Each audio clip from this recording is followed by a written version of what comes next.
What got you to where you are right now? So the backstory is that 92% of people give up on their dreams. Only 8% really go after that. Because I really believe that if you actually go after your dream, really go after your legacy and everything, there'd be less anxiety in the world, less depression, less terrorism, right? And just more happiness all around. Because I had that little voice in my head over the years, feel like there's more out there, you should be going after it. But it was confusing. And I had this best friend. I started to realize through talking to her, and I'm actually very entrepreneur because she was an entrepreneur. And I'm here telling her about the ideas that I had at work and also outside of work. And she's like, Esther, you're very entrepreneur. But no one had ever said that to me because I had always been in the workforce, And hey friends, welcome to Right Off Track, your favorite entrepreneurial resource where we dive into the mindset, strategy, and purpose of entrepreneurs around the world who are sharing their real stories and insights with you. I believe that we all have a unique purpose in life, and that embracing our unique and special journey will help uncover that. If this helps you on your journey, I so welcome your support as we grow and improve this channel. Join us, subscribe. I promise you, I'm fully dedicated to making this work better every step of the way. So share your feedback, subscribe, share with a friend, and let's go on this adventure together right off track. Enjoy this episode. Going off track is taking a chance on yourself. Following your pulse of curiosity. It's making your own decisions. The most wonderful adventure. Hey friends, Anya Smith here. Today's episode is with a renowned life coach, scientist, author, and international diplomat who has led innovation in the way high achievers and organizations approach their goals. Known for her unique formula that transcends cultures and communities, she's here to share her insights on creating sustainable growth. So let's dive into these powerful strategies with our esteemed guest, Dr. Esther Zeledon. Welcome. So excited to have you here. Thank you so much. I'm so excited to be here. What is a little bit of the backstory that got you to where you are right now? The backstory is that 92% of people give up on their dreams. Only 8% really go after that. And that for me is just terrible. That statistic really is what really drives me. I really want to see that statistics switched. I really want to see that 92% of people go after their dreams and only 8% give up, because I really believe that if you actually go after your dream, really go after your legacy and everything, there'd be less anxiety in the world, less depression, less terrorism, right? And just more happiness all around. I think all that negativity fuels up because people have given up, right? And so they're looking for something to belong to, some community to attach to, some purpose in life. So that is what I do now. That's how my business came to be, and it's called Be Act Change. I birthed it from that place that I know how to help people discover their purpose, their mission, and their vision. Really unpack that, right? It's in there, but really help them take it out, unpack it, take away all those limiting beliefs that they have throughout their whole life, and really get clear on that, and not just discover and identify it, but then really map it out. And let's really make it happen. And then let's keep it going. So that is my value add to the world. That's what I can do for folks. And, and I've been doing that my whole life. So then I was like, well, why don't I make a business out of this, right? Why don't I create something that's not just a business, but it's a movement that can really help people, all around the world, the people that really want to do this, impact life and really just change the world. Oh my gosh, I sense the energy. I'm in. That sounds amazing and exactly aligned with what I see around how purpose and finding can really change your life. Why do you think the majority of us are not pursuing our purpose? As you mentioned, it sounds like the thing that can change our life for the better. Why are so many of us holding back then? Well, on my book, I have this thing. So I have a book out. And it says, I have it called Creating Your Limitless Life, but I have crossed out Chasing the American Dream. And the reason why I have that, right? So the American dream is not just the US, right? It's like a global phenomenon. But it's, and when we think about it first, we're like, but why would you cross that out? Isn't the American dream all about hope and dreaming and all those things? Well, one side. The other side of it is these fixed timelines and mindset, right? You have to be married by a certain age. You have to have kids by a certain time. You have to have a house. You have to have a certain title, a certain amount of wealth. And it defines that if you don't have that by that fixed timeline, or by whatever measure that's around you in society, you have not made it. So a lot of us, it's that, right? Either we have achieved the American dream, and so we're filled with guilt of like, why am I not happy? I should be grateful. There's something wrong with me because it was never your dream to go after. And then there's the other side of it of people who maybe, took different paths and haven't made that. And so they feel that they have to make that first before they can give themselves permission to do that. So the root of it all is like fear, right? It's either fear of losing everything you've built, and like everything, like whatever you identified yourself with your whole life, the title, or fear of, disappointing others, fear of failing, right? Fear that it's unrealistic and all that. So fear is like the big thing that holds everyone back. And it's like all based on that, right? Like this guilt and letting other people down. And because we don't always have around us people that have actually, think about it, if 92% of people haven't done it, the likelihood you haven't been around a lot of people that have. So because of that, everyone around you has followed the fixed mold. And so you thinking about going after it's kind of going outside the mold. And that's scary, right? It's scary to feel like you would be the first one to go after it. Yeah. Absolutely, which aligns exactly right off track, because I did not have this entrepreneurial community, or even a community that inspires you. People constantly say, look at the 5 closest people around you, and you were the average. And I take no offense, and I'm not putting down anybody around me, but it wasn't like I had this inspiration, like, oh my gosh, they're motivating me to do X, Y, Z. I was grateful, but I was like, how the heck? Like, where do you find people, and why would they care to even talk to me? And so I can completely relate to, following the path that you see around us, because the other path seems so unknown. And you talk of such conviction and energy, and you mentioned that this is, something that you're really passionate about. Was this really always the case for you, where you had this conviction, or was there a path that led you to this? I've always been obsessed with purpose. Now, of course, I am the person that followed the American dream, right? So, I mean, my story is like, I was born in Nicaragua. We immigrated when I was a small child. But even before we immigrated, when I was a small baby, I had gotten really sick. So I was given 3 weeks to live. And so my dad played the lotto, and he won, and he saved my life, which is amazing. But they spent all the money on saving me. So when we immigrated to the US, like it was during a civil war, we couldn't go with anything. And so I grew up living paycheck to paycheck, I went to the largest public school in the United States. And so that kind of, I grew up with this thing of, I owe it to my family, they saved my life. And then on top of like, I really wanted to get out of that paycheck stress and anxiety, right? Like for me, financial stability was so important and so like necessary, vital. And so because of that, I chased the dream. I chased the American dream, but I always had a lens for purpose and misalignment. So I remember being as a kid, the one place I could go was the library, right? And it's not like I would check out books. And that's when I would try it, because I didn't have it around, like you said, like I didn't have a circle of inspiration. So I would read books about other people that were changing the world, and how-to books, and even travel books, because I wanted to travel the world too.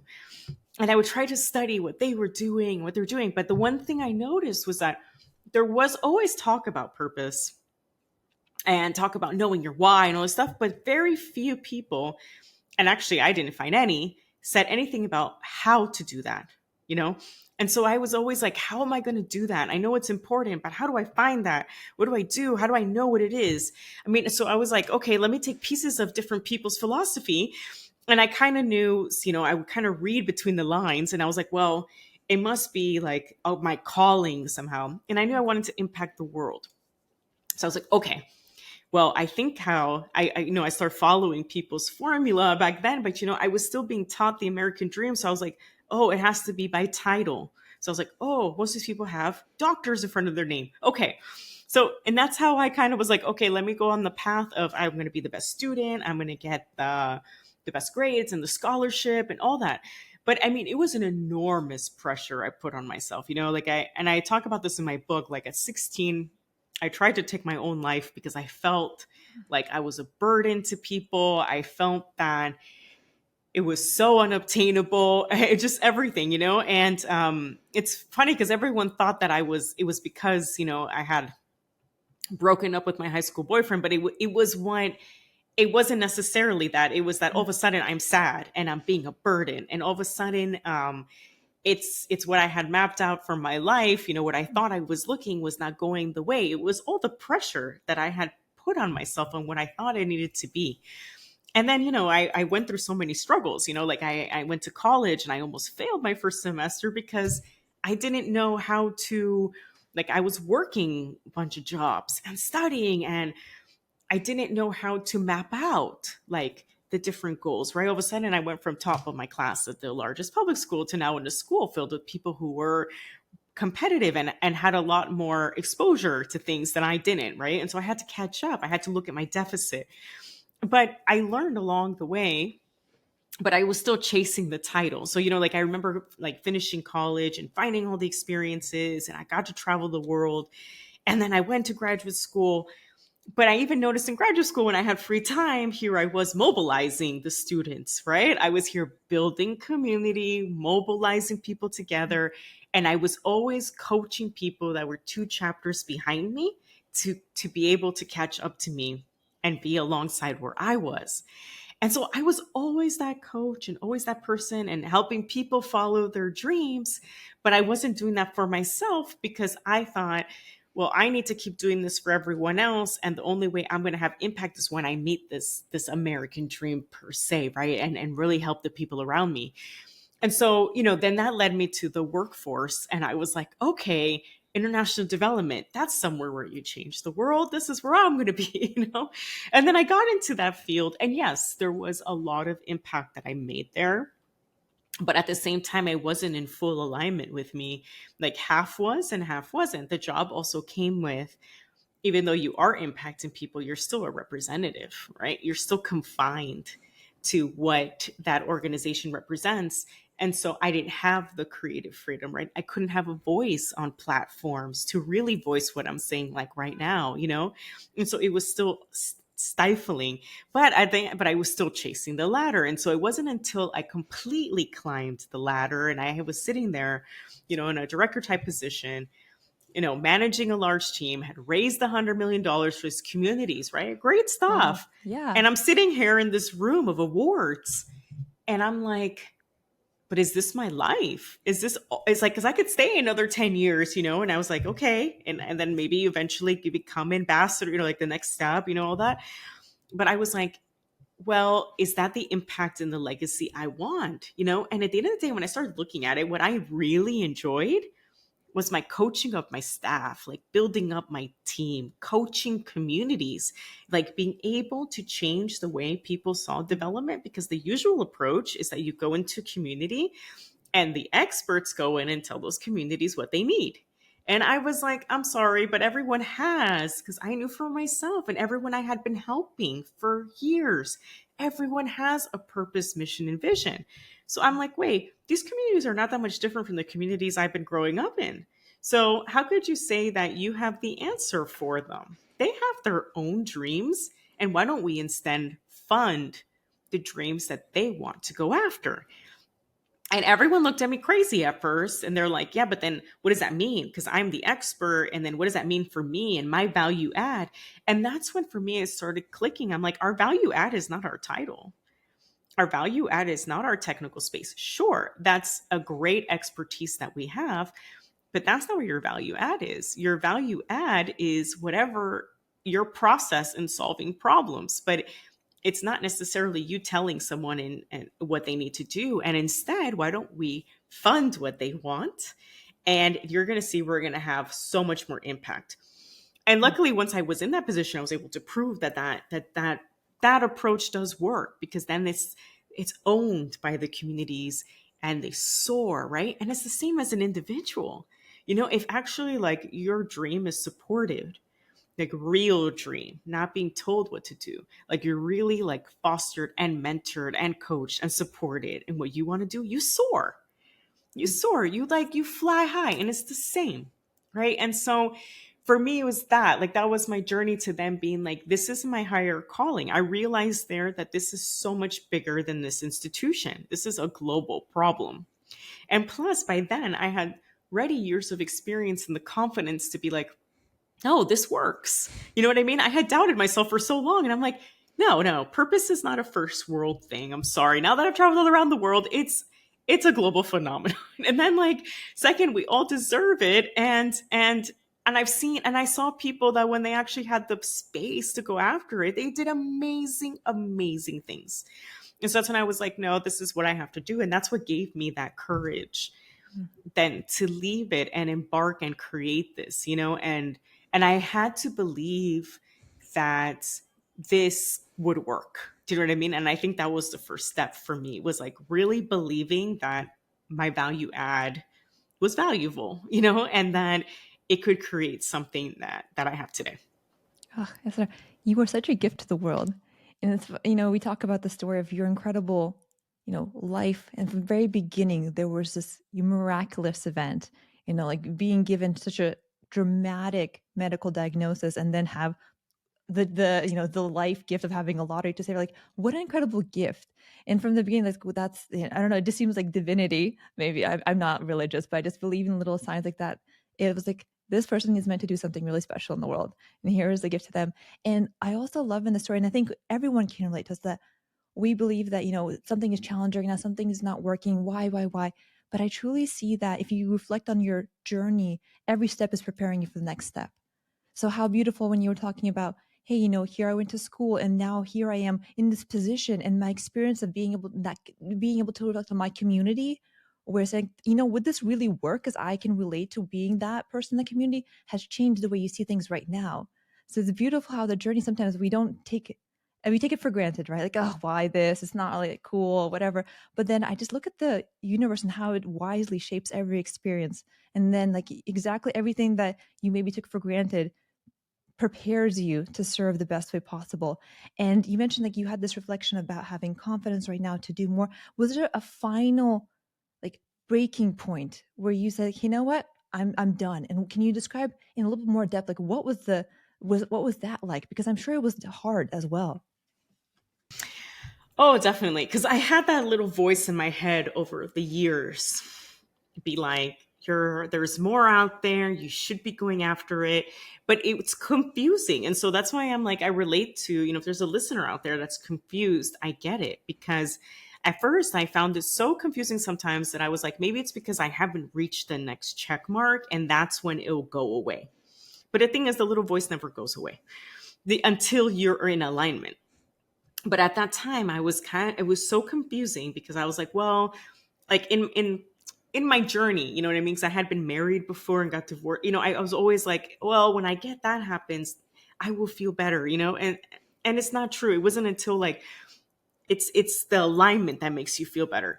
So in that time, I had reached that position that I had wanted for so long, and I did amazing things in it. But I was sitting there in the awards, and I had to make a decision in the next year or so, which country to go into next, what type of position, what to do. And I always map out, like, my next 5 years of my life, so I'm always like, always map it out. Right. But it was like, I map it out and I'm like, this is what I'm going to do. This is the impact I made, and so even in that position, I was like, I'm going to raise 80 million, and I raised 100, but I had this thing. But I was sitting there, and I remember I had this best friend, and she was my hairdresser. And she was the hairdresser for the community of expats. So she would always use my house as the base.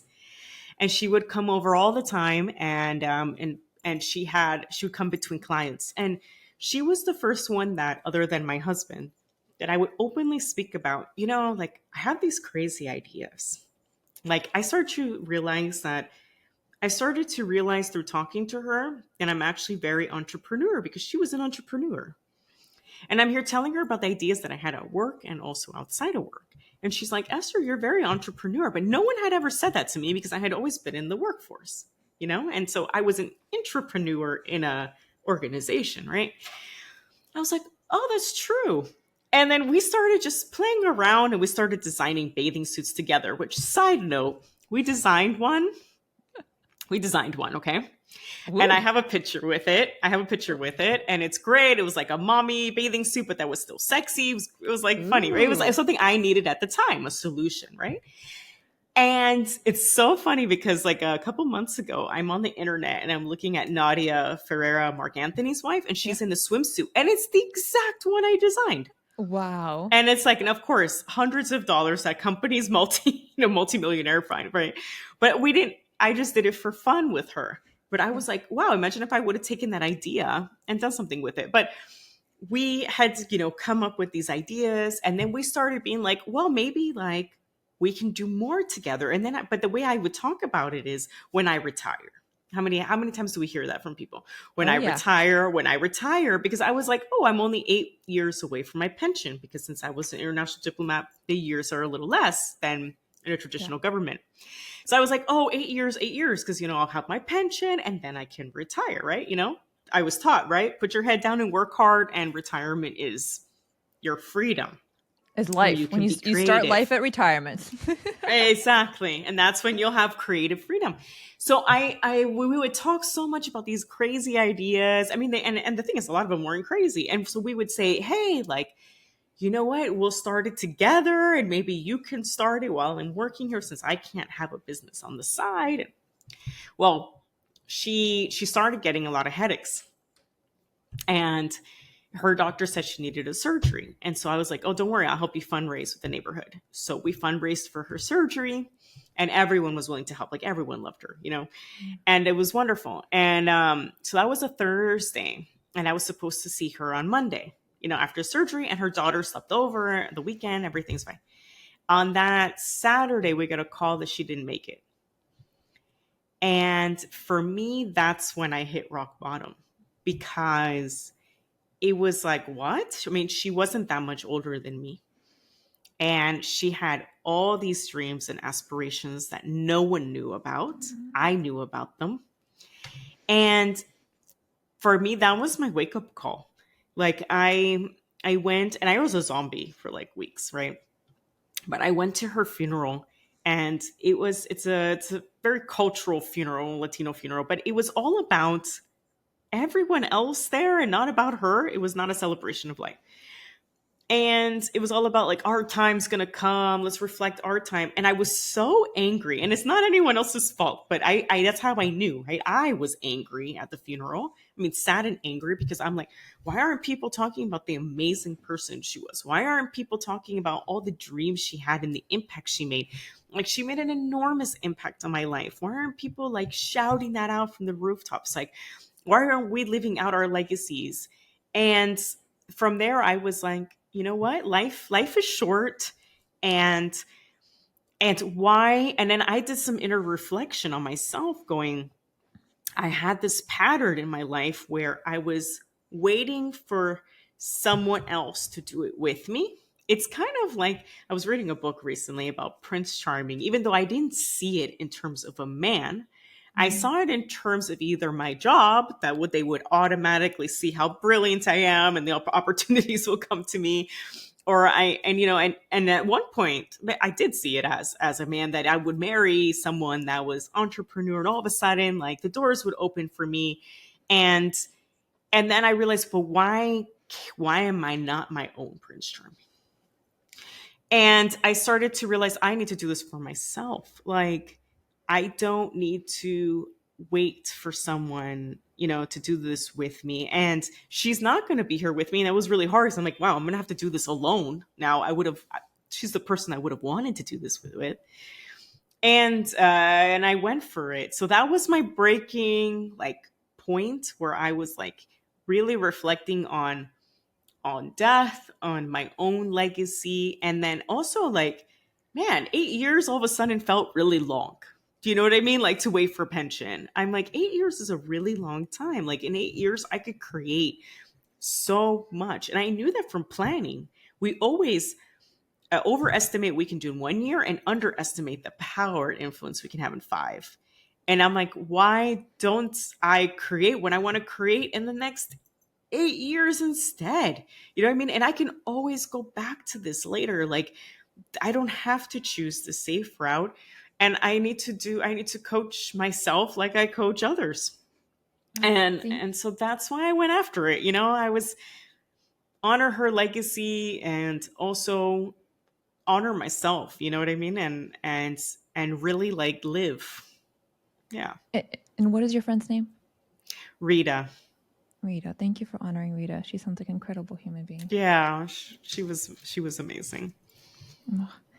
I thank you for being so genuine. I know it's a vulnerable story to share, and it makes me think what a difference it could have to somebody, like you said, believing in you, to somebody who opens up your reality and gets you speaking, thinking about what's more is possible, which could be a coach or just that one person that just need, like, we think we need this big thing, a savior or somebody, but we really just need like somebody that gives us a little push and permission to think a little bit differently. And my hope is if you're listening to this podcast, this is for you too.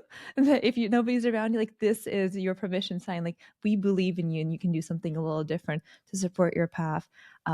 If you don't mind me sharing, I have a friend, my personal friend, and when I got laid off, she let me know that some serious health conditions came back again, like really bad. She's her son is in the same preschool with my son, so they're like 4 and 5-year-old, and she had breast cancer before and like had to do like everything of severe. It went away, and she let me know, like, as I'm facing layoffs, and I was so sad that cancer came back into her life. And like she's been dealing with it, and like it's such a different perspective. Like when you worry about, like, oh, I'm not getting paid, or I'm worried about interviewing, like those things that happen, they put a very different reflection in your life. And she's dealing with it, and it's very, very serious. And she was thinking, like, no matter what, you have to focus on experiences, and we focus on it way too late. When it's too late, we're like, okay, yeah, really, we need to focus on experiences and time with the family. But then if it's not so dire, it's very easy to lose track of our time, how we're prioritizing what we're doing in our life, because we take it for granted, right? Like, oh, I can do 8 years. I can do 20 years. Retirement is only 3 decades away. I have time. So it is challenging. I wish that we had more in us to not let those catalysts be the point that we make those reflections. I think that frequently does happen when we hit rock bottom or we see something very serious happen around us. But I also appreciate that you took that and did something of it impactful to honor your friend and also do more of your life. So share with us now, like, what is your passion now that you've had this reflection, you dove into this different space? What have you created and that we can all learn from? Yeah. So, I have this book and this workbook out, which to me was a big part of my legacy, because I feel like, wow, I've did all this stuff, right? And I had the opportunity to do all these things. But what was missing for me is the accessibility to everyone, right? I want the person that's like me, that only had the library, to be able to pick it up at any time in their life. They don't necessarily have to be a student, right? They could be my age. They could be a student, 70. I've worked with 70-year-olds, that can pick it up and really do the work, do the exercises, and get that clarity, and then find that alignment and that happiness that comes with it. Like, happiness is on the way, right, to fulfillment. And I really want everyone to have that. So for me, it was so important when I wrote this book for it to be available for 99 cents, like the book and the workbook, because I didn't want ever it to be that finances are a reason why you don't have accessibility. And I think, like I mentioned earlier, like the book for me, I also put the how in all of it, right? So the how is there. All the exercises are there, like my workbook is my full coaching program. It's all out there, and people thought that was crazy of me. They were like, but that's your IP. And I'm like, but this is the thing. Like, people, I believe they're in abundance, right? Like at the end of the day, you can do the workbook, but people are still going to come to me for help. You know what I mean? Just because if I give value, more value is going to come my way. So my book and my workbook that's what it's out for. So like if people really want like to slay 2024, like really want to be clear on their stuff, and like it teaches you how to the difference between a purpose and a goal, right? Because your purpose, and we can do an exercise here, is how you show up every day. Right? It's your unique how. It's a daily thing. It's not a destination, while your legacy is a destination, and that you can break down, right, into goals, into milestones, into steps and tasks and all that. And that's awesome. But it's like the purpose is what you're doing every day to leads up to your legacy. And it's a lot of times people confuse that, right? Or they think like, oh, but my purpose has changed all the time. I wanted to be a doctor, then engineer, but then I challenged that because I'm like, look, I've sat in rooms with kids where you'll have 10 kids say, I want to be a doctor and engineer. But the characteristics of that career is very different. Because it's not about that. It's not about the title. It's just that right now, those are the titles they know. That's the possibilities they know as the vehicle of where they can show up as themselves and where they can bring in their purpose. But it's not about the title. So yeah, you can have throughout your life 5 different things you wanted to do, but the how and what you wanted to bring in there is all the same. Because in the end, like, my way of, my purpose in life is to help people discover their purpose and live it. I was doing that in graduate school, in high school, in college, right? And every place that I was working, and that's why in international development, I'm like, oh, I'm going to help communities do that, right? There was always my lens of entering every space, or academia with students, right? Or scientists come up with the formula. And that's why I made my thing into a formula, right? It was always through that lens. And so, what I love about the exercise is that even if you're, my age and you feel like I can't pivot because it's so far, the exercises help you realize actually you're not really pivoting that much because you've always been that person.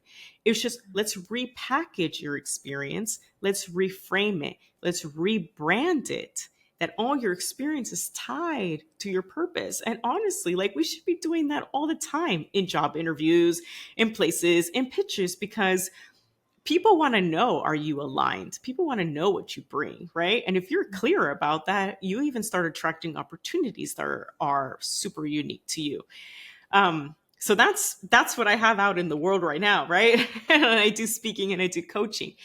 But I would love to do one of the exercises here for the listeners. So I love it. yes. I love it. Yes, let's go ahead and do that. I just was thinking to myself, when I started this journey, I had no clue what my purpose was. I just had a hunch like this could help people. And what I realized, to your point, is that a lot of times it's not that we change to find purpose, is that we uncover it. And as I'm doing it, I was realizing, you know what? All along, I had this little intuition. And so the more we actually honor that journey and give it space, the more it's more like a click of like, aha, this brings me to life. This really motivates me. Like, these aha moments make you realize that it's not that you change to find purpose. It's that you rediscover things that maybe you didn't reflect on as much. And I always had this vision that I realized that my journey was always about getting that goal. And recently somebody was saying to me, the energy that you put into getting a goal is the same energy you're going to have when you receive it. And I was like, oh no, I am in trouble. So if you want to find your purpose, I'm really honoring that the journey is what it's all about. It's not about the destination. You have to create a journey that you enjoy. And that's a struggle for me because I have all these habits that I'm like, I'm working myself. I'm saying yes to things I shouldn't be. So, but that is my goal. Like, I keep coming back to like, enjoy the journey, and that will honor your purpose most fully. And the things that you're meant to get to, those goals, that'll be a natural progression of that journey. So let's dive into the exercise you want to share. I'm excited for that. Yeah, no. And I, before I start the exercise, I do want to say, like, absolutely, like, we don't celebrate enough. Like, I have a celebration calendar, like those free ones that come in the mail.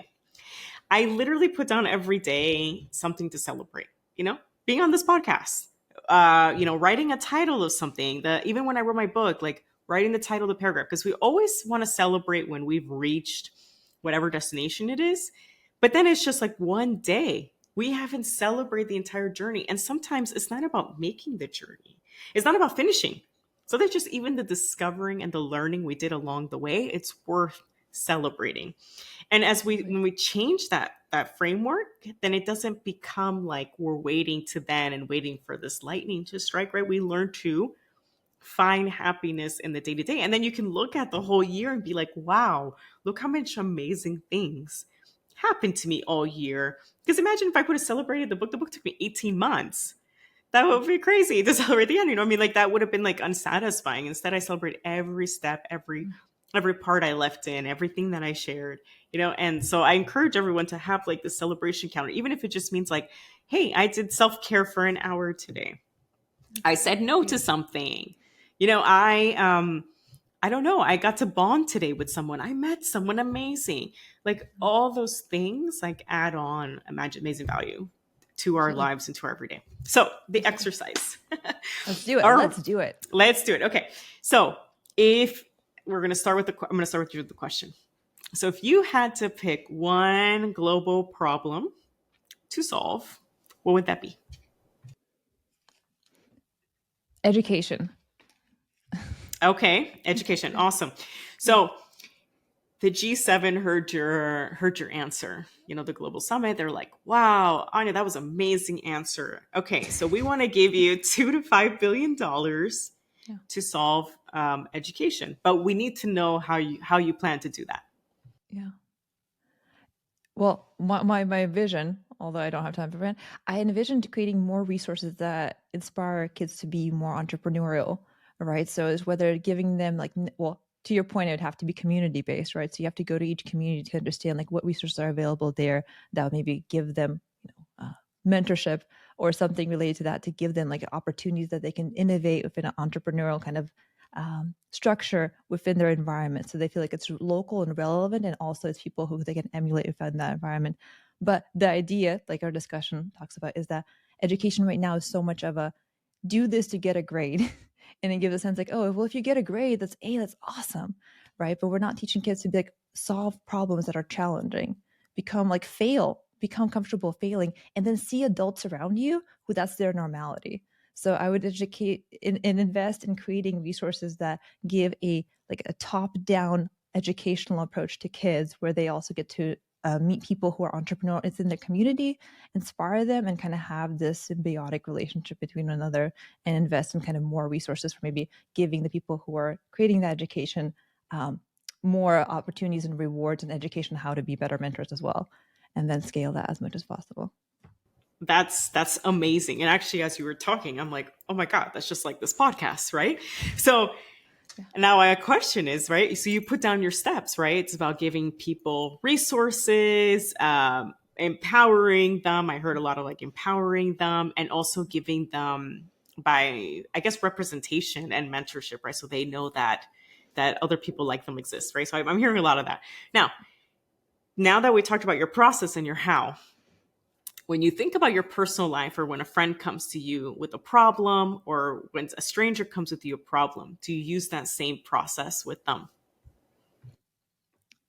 Probably to a degree, right? I want to inspire them and connect them. So my purpose, as I see it, is connecting people and inspiring them to see what's more available in their life, and that I've uncovered because of what I'm doing.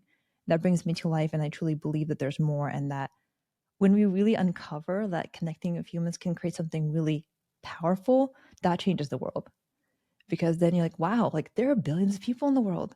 What if I connect with more people and learn from them, and we do something together, and we can, unite under this theme of like entrepreneurship, and we're trying to make an impact, versus like, what skin color am I? Like, what is, I don't know, the news. We're really focusing on problem solving in a new way versus like how different we are. So yes, I definitely see that passion that I have, that purpose, is aligned to how I see it. I also, to be transparent, sometimes it's challenging, right? I know in my day-to-day, sometimes I know people who are not interested in what I'm doing. And I don't mean that just like from a podcast perspective, like they're not open to thinking that way. And my challenge is also, well, not challenge, is to like, do I just accept that? Like probably yes, right? Like how to inspire people who don't want to, like how to approach that is probably my challenge. Yeah, no, that's amazing. And I think you also unpacked another thing that you said, like, right, helping people problem solve, right? That's like really important to you. But I saw a lot of overlap in your hows, right? In either in your how in solving the global problem, or your how in your personal life, right? And your life in general. And so like no one answers that how question the same. I've yet to meet anyone, right? And so even though the global problems, right, a lot of us will answer similarly, like education, hunger, whatever, right? But the way that we approach that problem, and the way our value add to that problem, the way we uniquely solve it and bring that change is unique to us, very unique to us. And as you start to unpack it more, you start to see more similarities and like your life, right? So like, in the workbook, right, I challenge people, go back into your life and see how have you solved problems before, right? and unpack it, right? Like remove a little bit of the technical, but really unpack the process. And you're going to be like, wow, I've actually been doing that my whole life. You've probably been connecting people your whole life. You've probably been helping people problem solve your entire life. And you're like, oh wow, that's really what the value I bring. That's what I do in my everyday, right? And it's about being in spaces where you can bring that, right? So you told me right now, like, there might be people who are not, or that, right? And one of the things to unpack is that your how though? Is your how to persuade other people, or is your how really to the people that need it and want it, right? And that's something that, it's what I help people discern, right? That's how you know to filter, right? Is my how in persuading the person that's not persuaded, or is it more about empowering the person that wants those resources to problem solve and see them soar? But once you have that clarity, you'll ignore the rest, because you're like, well, that's not in my how. I'm not the persuader. Someone else is, right? If you wanted to build a team, right? That's what I love about this exercise. There could be someone else's how that's all about persuading the naysayer. And you're like, I need you on my team because we have all these naysayers. You love doing that. You love showing up that way. You would be a perfect asset. And together we can grow this thing, right?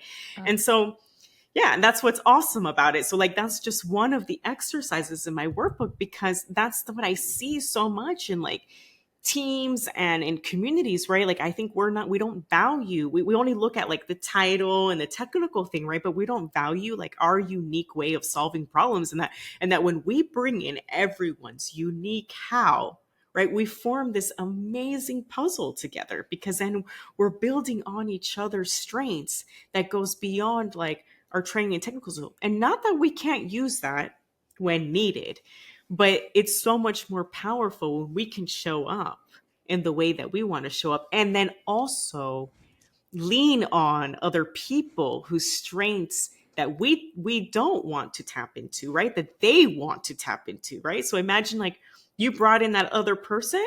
It's perfect combo, right? So that's how we need to approach things, but we don't ask people those questions, right? So like a lot of even the exercise I have in the workbook, I'm like, text 5 of your champions in your life and tell them that I gave you the homework, because I know it's awkward because we haven't changed that narrative in society.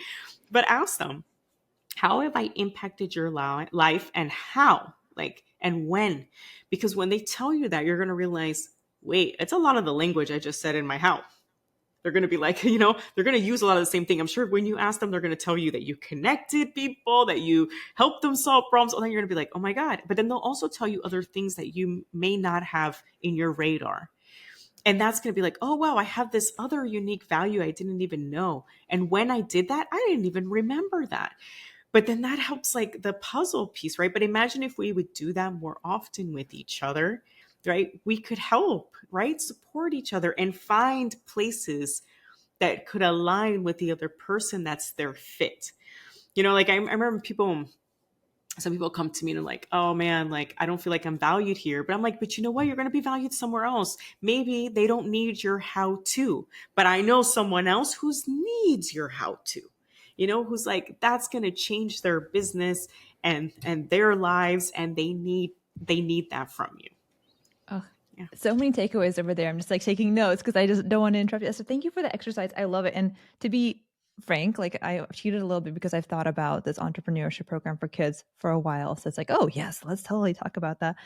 But some of the things that I stood out, one thing that obviously stood out is that the idea of titles, right? Well, actually, let me jump back a little bit. We talked about, that somebody might feel like they don't fit in. And we often, like in a society, feel like you have to be a shoe-in for everything, right? Like there's a one-size-fit-all, and that if something is not working for you, it's your fault. It's as if, like, again, if you're in a company and you're not happy, it's like, that's it. Like you're not going to work anywhere else. It's not going to be and they could also be like in a friend group where maybe you don't feel like you quite fit in, or maybe you're in this group and you don't fit in. It's like, oh, I'm never going to fit in, versus saying like, hey, why don't I find a place where I can truly be myself, where my strengths shine, as opposed to trying to dim and change yourself to fit in an environment where you truly don't feel like you can shine. And I think that was a big, powerful reflection that I had to go through working at Meta, where I was like, oh, I need to be less energetic, less bold, because I want to be more professional, all that good stuff. And then what's funny is that I've become who I am and see my strengths more because I gave it space and energy. I wasn't always the person who was connecting people because that wasn't something I was really doing, right? I wasn't always embracing my energy because people would say, oh, Anya, I love your energy. But I was like, who cares about energy? Like, it's not AI coding, it's not whatever. Who cares about energy? So sometimes we have things, but we don't give them space or even permission to honor that and to see the value in it.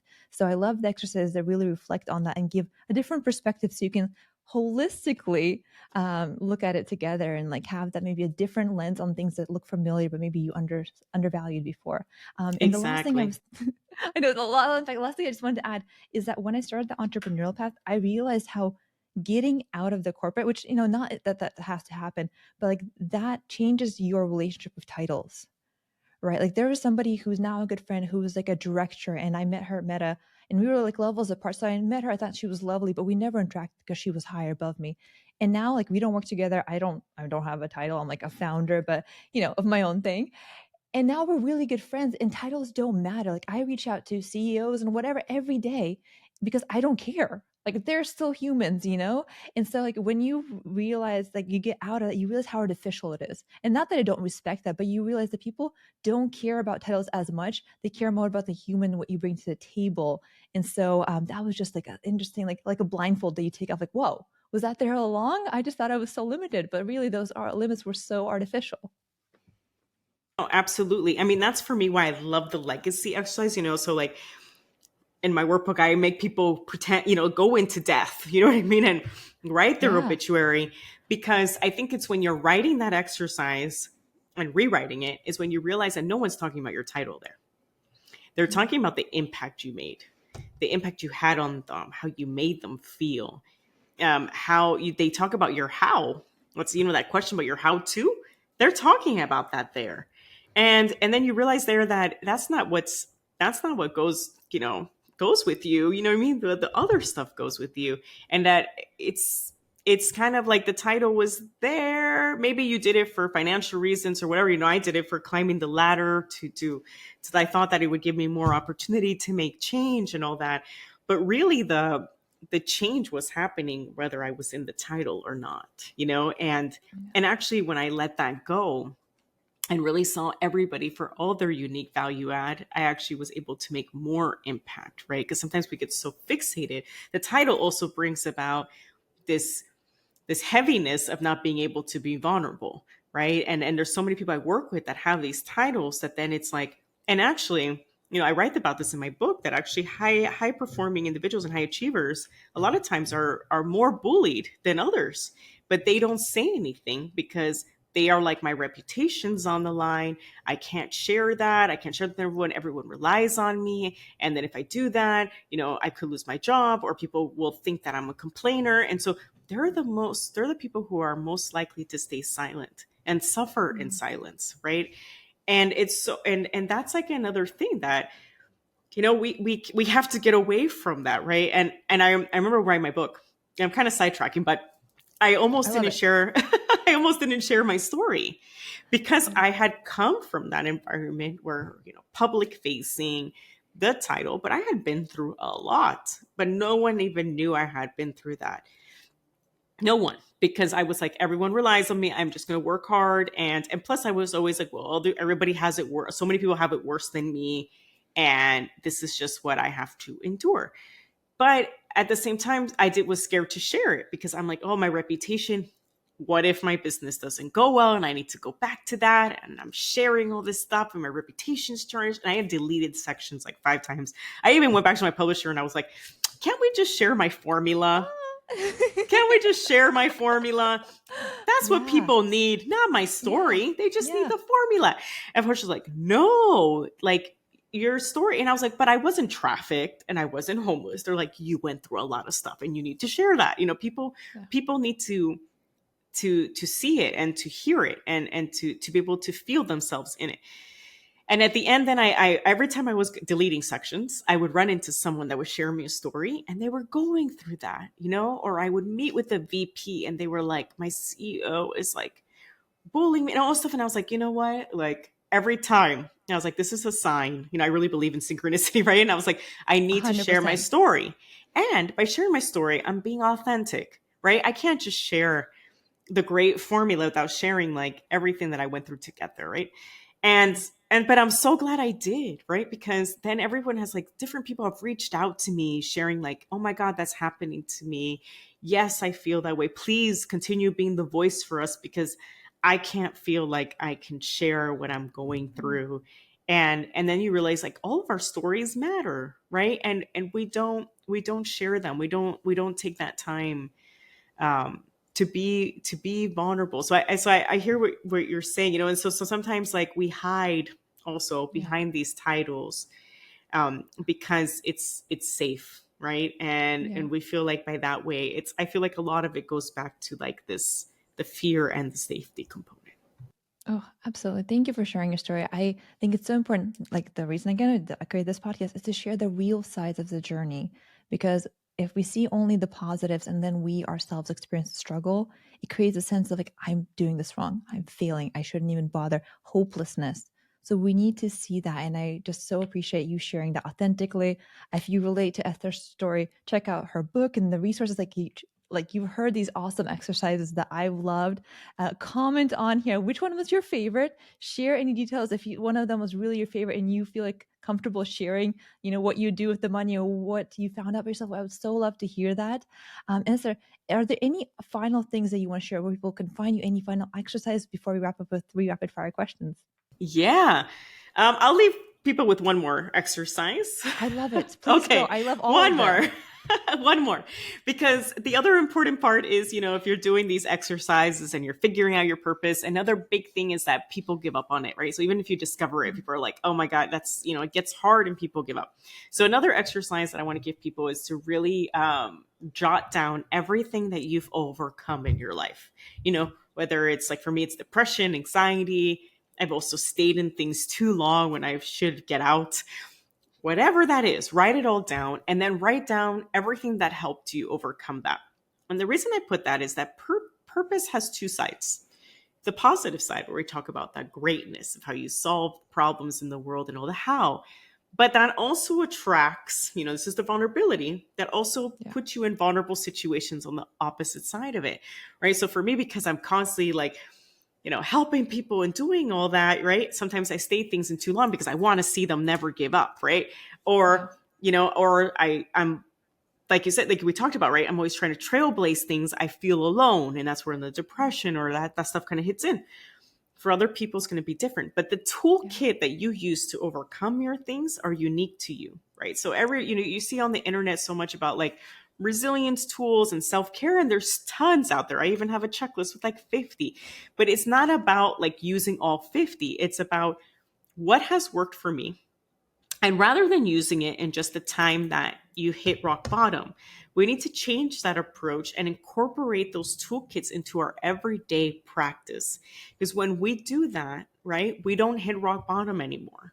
We don't give up because we have a daily practice of keeping ourselves afloat, of like having that resilience, right? And using the toolkits that have always worked for us and those things in our everyday. So even when things get hard, we already have the daily practice of doing it every day, right? So instead of something that may have taken us months to get over, and maybe, we forget about our dreams for a year, maybe it'd be a week instead, but that's key. So I just want to leave people with that, to really do that and think about how can I incorporate that in my everyday, because that's what's going to keep you going. And that's also super unique to you and what's worked you, and things that we're overcoming, we're going to keep overcoming because that's how you show up to the world every day. Absolutely. And you keep learning, right? Every time you learn about yourself. Yes. And if I can just add one more thing that's sincerely just been really on my heart, like right now, it's still something I'm really pondering, is reflecting on what's not serving me and why, and what is serving me and why. So as you're doing this reflection about the resilience things you've overcome, I also encourage you to reflect on like, why am I doing things like really honestly, and what is no longer serving me? And as you're on this journey, like say no to the things that are not serving you. And I think that's also like honoring your gut, being intentional. So the reflection that you do about resilience is not only going to make you stronger, but will also give you the reflection point of what am I doing? Why am I doing? What's not serving me? And I want to add, and what do you want to be sought out for? Do you know what I mean? Like, we need to be clear with folks, like, this is what I want to be sought out for, and this is what I don't want to be sought out for before even asked. And part of the exercise is also is like getting clear on that, right? This is what I want people to look for me for, and that's going to help you exactly what you're saying. Be like, then the other stuff you don't want to be sought out for, even if you're good at it, that's no longer serving you. Yeah. Absolutely. Yeah. Everybody has their specialty, and we only have so much energy. So you got to focus it. Exactly. I love this. I love your exercises. I need to check out this book. Honestly, I am like sad that I didn't, but I'll fix that because I love the exercise myself and I feel like I can grow from them. But here at Right Off Track, we end up with 3 rapid fire questions. So whenever you're ready. Dun, dun, dun, dun. I'm ready. Okay. Let's see. One country that inspires you the most. One country that inspires me the most. Wow, I'm not prepared for this one. I would say Australia. And I would say because when you kind of shared that earlier, like I didn't have an entrepreneur community when I started. And I was like, you gotta go out and find champions and circles, right, to create that. And so Australia, I found a community of amazing entrepreneur women in Australia, and they're really into growth mindset and growing. And I got to visit this past summer and meet them in person. And so Australia inspires me just because of all the amazing people that welcomed me from the other side of the world into their community. Shout out to all those amazing people in Australia. Yeah. I love that, and that's another reminder that people can be championing you around the world. That it doesn't have to be like if somebody's not there right now in your neighborhood that you lose sight of that goal. There could be people around the world who want to champion you because you're aligned. We have all the tools now to make this connect. Okay, now I'm getting sidetracked. Okay, best piece of advice you've ever received? To imagine the future, so I think I mentioned I almost failed my first semester in college, and then I got a tutor, and I thought she was going to tutor me in subjects, and actually she didn't. She was like my first coach and tutored me in life, coached me in life. And I think imagine who you want to be, who do you want to aspire to, think about who do you admire now and be that person, so for me it's like I look at that person, I'm like, I am that person now. Right. And so just like embody that, visualize what they're doing, what they're saying, and just start doing that. So I think like that was the advice I got. And when I started doing that, I started to notice like even how I showed up every day changed. Oh, I love it. And last but not least, in the positive context, going off track is? It's going after your purpose. Oh, yeah. Beautifully said. Esther, I really loved our conversation. I feel like we've been talking for a lot longer. But to all of our listeners, again, share with us what stood out to you the most. What exercise was your favorite? Check out your resources. Where should people find your book, your resources, opportunity to work with you? Yeah, so I'm on Instagram, b.act.change.